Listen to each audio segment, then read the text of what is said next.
Tumba na yung puno oh.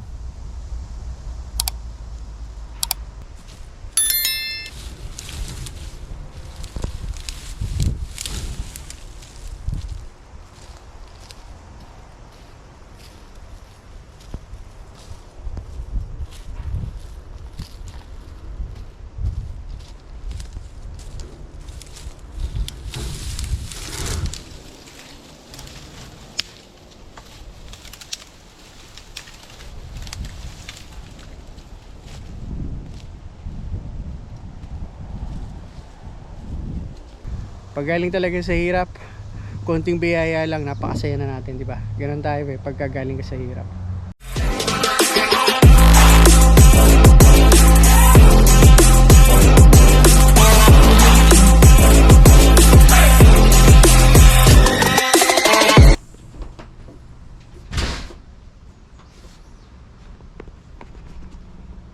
Kamusta mga boss? Kakauwi ko lang. Galing part-time. Siyempre ang 7-Eleven mga boss. At medyo mainit yun. Pero maganda ang panahon.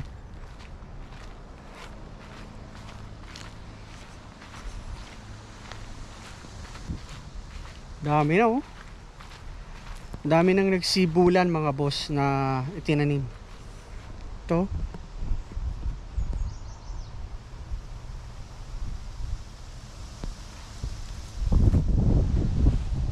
Bok choy.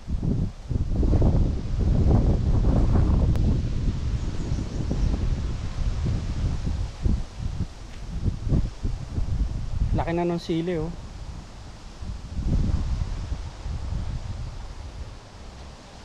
Oh, sarap ng hangin mga boss oh.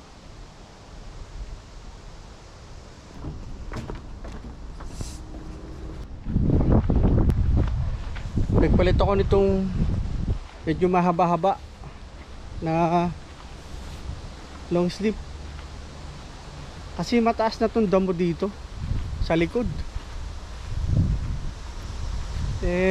Gusto kong bawasan. Aray ko, medyo busog pa ako. At mag-aalas 6 na ng hapon eh. Maliwanag pa naman. Siguro dito lang muna siguro ako sa Bukana kasi medyo pahaba to, mahaba eh. Ayan oh.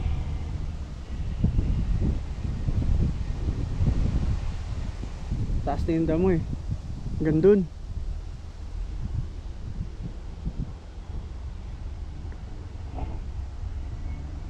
Kahit hindi na to sakop namin, syempre nasa tapat natin, o kailangan nating pangalagaan na maging malinis yung ating harapan.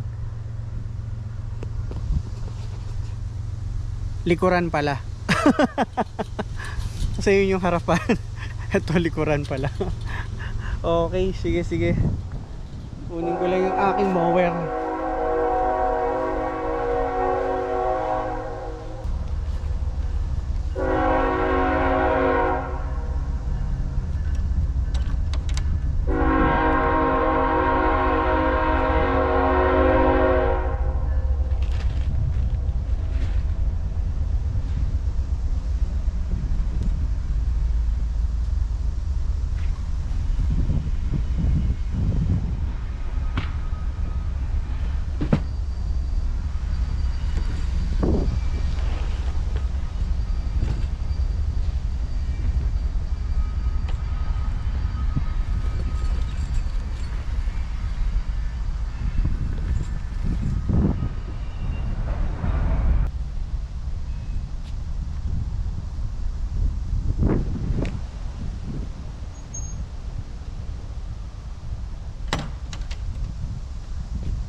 Konti na lang laman.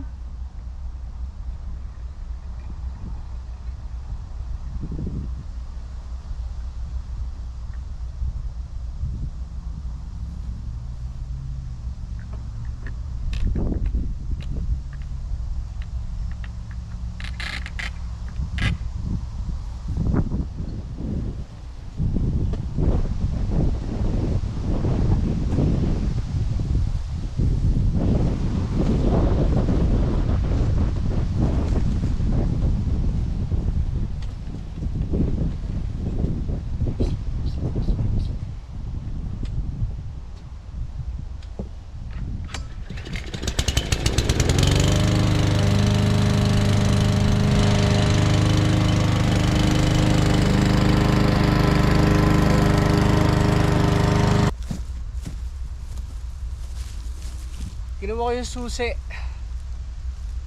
Sinususian namin to mga boss.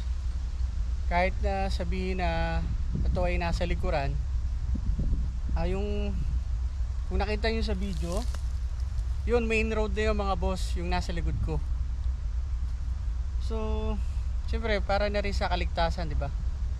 Ilagyan namin ng lock kasi pwede buksan ganun lang yan kung walang lock.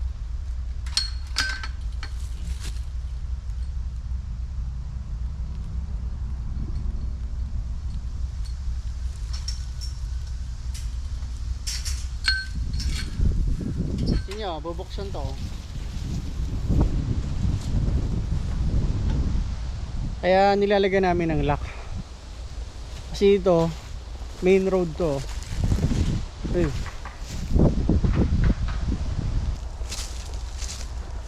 Pasilip ko lang sa inyo saglit. Bago tayo magsimulang mag-mow.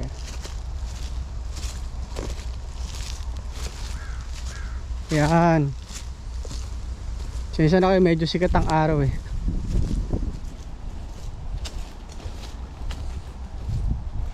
Ayan. Oh.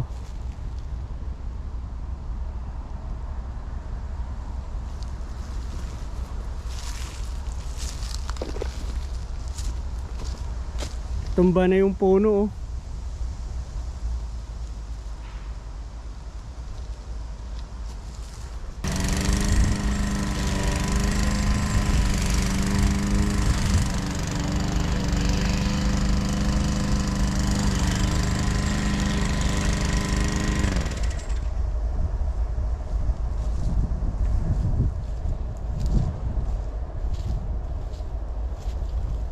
Hirap lang dito, ang daming kahoy na putol-putol na nandito.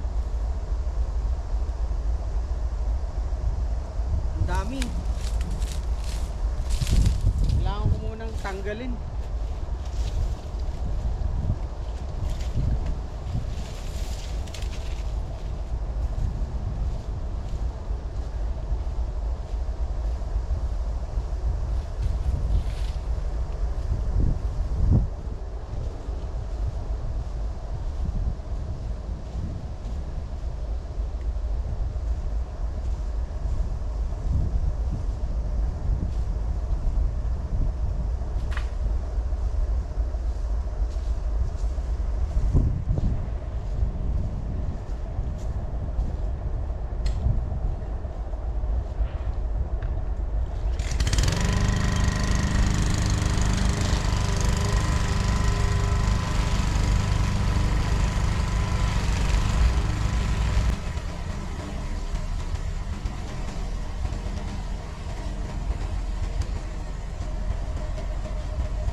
Ito yung isa sa mga nagiging problema mga boss. Pag naglo-lawn mower ako, tapos mataas na yung mga damo, medyo matigas na siya, doon ako natatagalan. Tulad dito sa side to, medyo napansin niyo matataas na, di ba? Tumitigil ako. Tulad dito natanggal oh.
Mahirap siyang i-mower kaya hindi pantay yung lupa.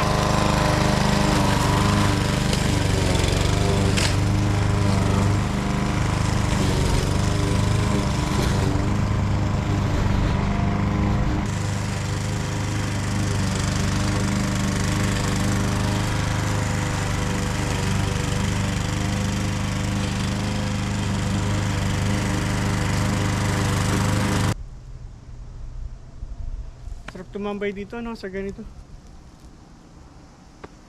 Gusto ko talaga yung maraming puno mga boss.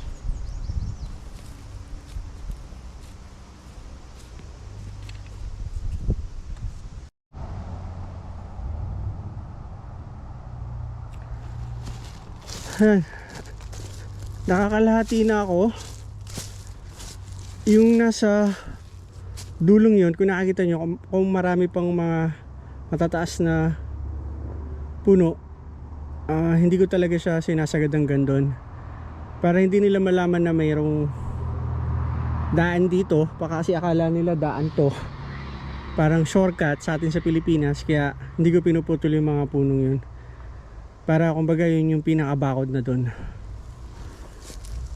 So sa ngayon, eto muna, at nakakalahati na tayo.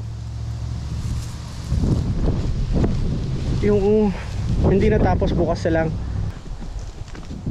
Bayanihan. At ang sarap pag meron kang gantong kapirasong lote, meron kang pagkakaabalahan kapag day off ka. Kaya nga sabi ko nga sa inyo, isa to sa pangarap ko, sana magkaroon ako ng kahit maliit lang na lote ba. Hindi naman sinabing farm kasi napaka-imposible naman, di ko naman talaga kaya yon. Kahit mga 100 square meter lang, masaya na ako nun. Alam nyo naman ako, babaw lang aligaya ako. Pag galing talaga sa hirap, konting biyaya lang, napakasaya na natin, di ba? Ganun tayo pag galing ka sa hirap. At hindi ko yung naranasan na magkaroon ng ganitong lupa. Kaya isa yun sa pangarap ko. At gusto ko magkaroon ako ng mga puno dyan. Pag nagkaroon ako ng lupa, maglalagay ako ng kubo. Tapos mag-aalaga ako ng mga manok, yung mga inahing manok. Ayan. Tapos kambing, syempre. Ay buhay, sarap mangarap Hanggang dito na lang mga boss. Bukas ko na ituloy yung iba. Konti na lang naman yan. Pagod ako. Ganito talaga pag tumatanda na.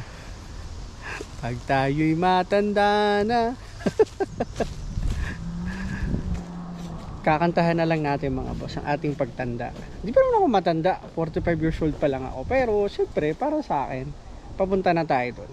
Lampas na tayo ng 40 eh. Pasok ko na to mga boss.